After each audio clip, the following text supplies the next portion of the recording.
I was listening to Moody Radio yesterday, and this researcher came on and was talking about some research he found.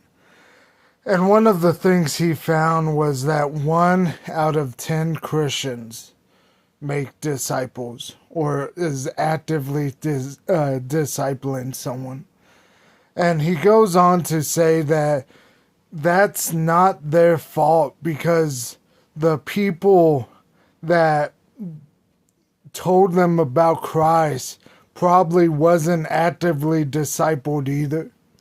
And he goes on to even further to say that, we as Americans are fairly good at telling people about God and helping people come to the decision to follow Christ. But we don't do a good job of discipling. We don't have a lot of programs in our churches that are actively discipling people who are actively pairing up mature Christians with younger Christians or even people who aren't Christians at all and helping them come to faith, come to maturity, allowing God to use them in powerful way to make disciple makers. And I agree.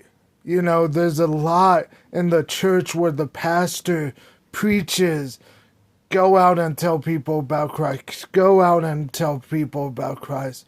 But I feel like the disciple part is missing in the American church, or at least a lot of the American churches are missing the disciple part.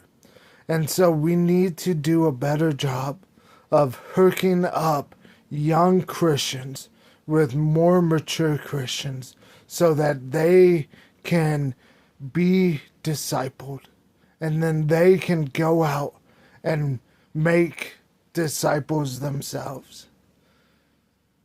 The only way we can have strong Christians is if we allow God to use us to be disciple makers and then use us to make disciple makers in itself.